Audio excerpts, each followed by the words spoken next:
Okay, magandang araw pa rin sa inyong lahat.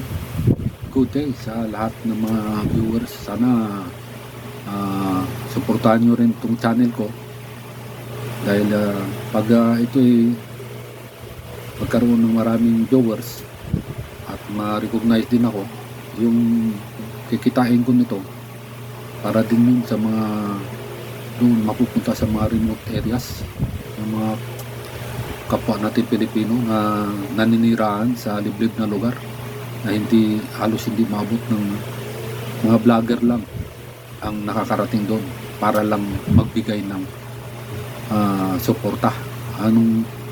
Kahit paano mabigyan sila ng tulong, kunting tulong. Itong Team Luoy, yung Bisaya, yung pabaliw-baliw na at ang kanyang grupo, napapanood ko, ang ganda ng kanilang support content.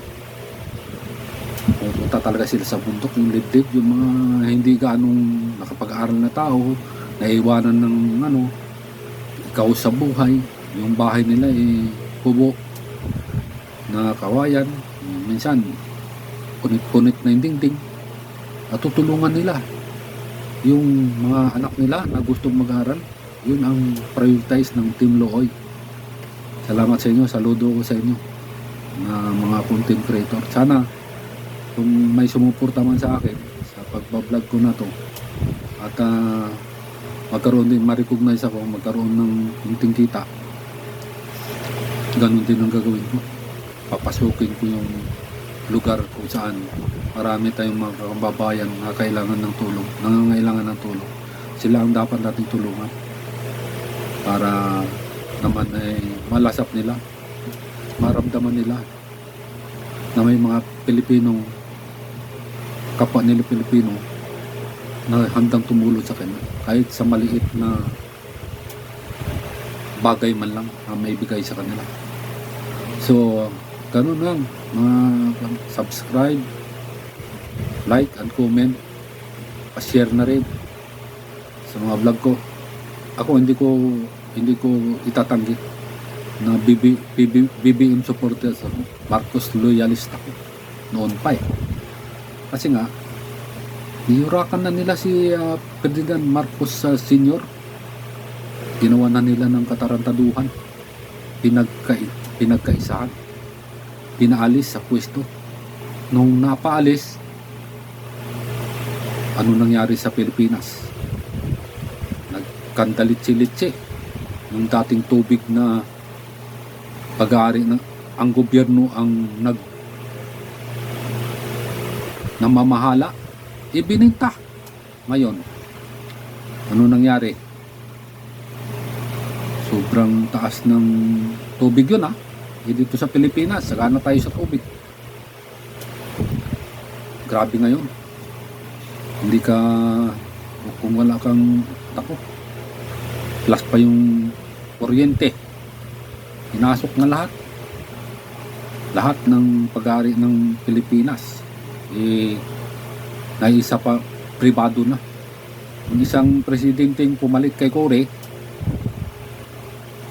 yung si Tabaco, malangit sa nawaang yung kaluluwa kahit ng pangit yung hindi maganda yung iniwan mo sa amin. Akalain mong ibininta mo yung National Steel Corporation, yung bakal. Grabe, ibininta mo dun sa mga Arabo. Kaya ngayon, ayan, yung mga tulay na sos, doon nagsimula doon kay Cory, kaya kasi wala silang pagmamahal sa Pilipino. Gusto nilang sila lang, ang sarili lang nila magkaroon sila, hindi yung Pilipino talaga. Simula kay Marcos hanggang ngayon dito kay Bongbong Marcos, ang isinisigaw ng mga dispalinghado ang utak, magnanakaw daw si Marcos. Ang dami namang kaso na hinarap ng mga yan, hindi naman napatunayan na nagnakaw sila. Paano sila magnanakaw? Mayaman yan. Abogado yun si Marcos. Number 1 na abogado yun. Pinakamatalino sa lahat ng presidenteng umupo bilang presidente ng Pilipinas. Si Marcos. Ang matindi sa lahat. Tapos, ngayon, aakusahan nyo ng pandarambong itong si Bongbong Marcos. Siya nga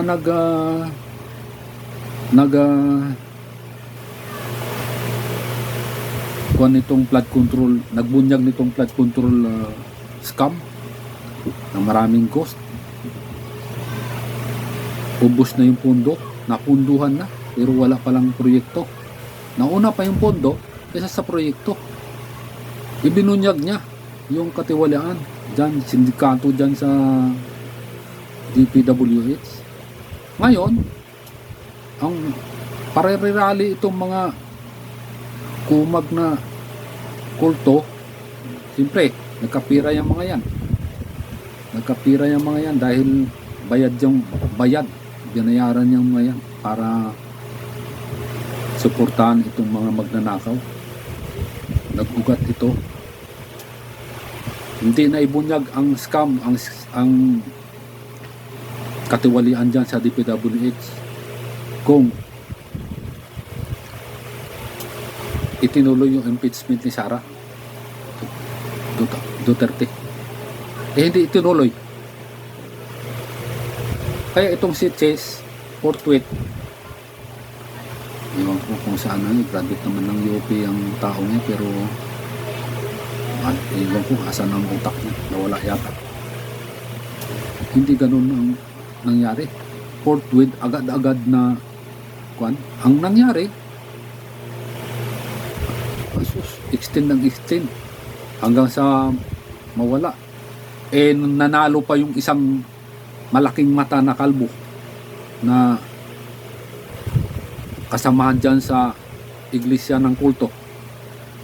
Yung malaking mata, yung parang bunganga ng bunganga, yung puro lang kanya yung itutok lang sa kanya ang camera. Yun ang gusto ng kuneho na yan.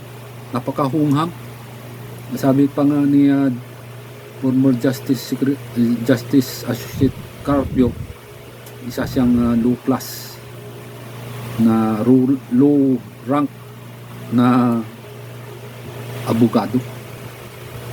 Yan ang naghaharang ngayon para hindi mabulgar yung mga kasama yata yan. Palagay ko nagkapira din yan. Pinagtutulungan ang ating Pangulo. Palpak yung rally nila November 16 to 18. Palpak. Ang nangyari, balik sila sa droga. Bangag daw ang Pangulo. Ikaw, asthmatic ka. May asma ka. Niusok ng sigarilyo, ayaw mong langapin. Nagagalit ka. Siyempre, hindi ka makahinga eh. Ubo ka ng ubo. Asma eh. Magdudruga ka pa? At isa pa, isa lang kidney mo. Magdudruga ka? Asan ba ang mga utak ng mga naniniwala dyan na bangag yan? Na addict yan? Yung maniniwala ka doon kay Amy Marcos? Ito namang si Amy, isa ring uto-uto yan. Hindi ko alam kung anong relasyon yan kay Duterte. Kasi sarili mong kapatid, gaganyanin mo. Magkasama kayo ng bata pa. Ikaw dapat ang umalalay dyan. Ikaw ang magbibigay ng ikaw ang lilinis ng kanyang daraanan. Kasi kapatid ka, ikaw ang panganay. Pero ginawa mo, nagpagamit ka doon kay Duterte sa mga kulto. Nagsalita ka pa. Wala ka namang katibayan, ngaw-ngaw lang. Ang ebidensya mo, laway mo, napaniwalaan ka. Asan yung video? Yung picture? Gumawa kayo ng picture, yung AI? Hindi. At paniwalaan kami na siya yun? Grabe kayo. Asan? Hindi mo, sa akin lang ha. Hindi mo ko mapaniwala dyan sa ngaw-ngaw lang. Magbigay ka sa akin ng ebidensya. yung pruweba na talagang klaro. Hindi yung wawasakin mo, Marcos ka, tapos wawasakin mo, Marcos rin. Isa lang pa. Hindi ka ba nahiya sa nanay mo, sa nagpalaki sa'yo? Nandiyan buhay pa. Sa mga kapatid mo, sa mga anak mo, asawa mo. Hindi ka niniwala, ay may. Sos, asan ba ang delikadisa man lang? Lumayas ka. Alisin mo yung apelyidong Marcos dahil sa ginawa mong ultrakis. Asan? Ikaw pala gumagamit ng droga noon. Tralyano ba yun? Tralyano ba yung pinagulpi mo sa bodyguard mo noon? Isa kang hindi ka magiging modelo ng mga kabataan ngayon dahil isa kang wala kang pagmamahal sa Pilipino. Isusulong mo yung Duterte, kakampihan mo yung Duterte, magkampi kayo ni Marcolita, ni Bato, ni Bungo. Si Bungo isa rin kawatan niya. Alam ni Trillanes yan. Kasama pa yung si Jinko, hindi pa nadala ng doon sa Pidapscam. Ngayon umulit na naman, pati si Bong Revilla, Nancy Binay. Pag na-serve yung warrant sa inyo, balik kulungan kayo. Kaya ngayon mga kapwa ko Pilipino, kapwa ko mga kababayan, mag-isip tayo. Tulungan natin papaangat ang Pilipinas, papasikat ang Pilipinas sa kabutihan, sa lahat ng kabutihan, kalinisan, kagandahan. Huwag natin dalhin. Huwag tayong magpautok, magpaluko sa mga kunyari kordero. Yung pala itim na kordero.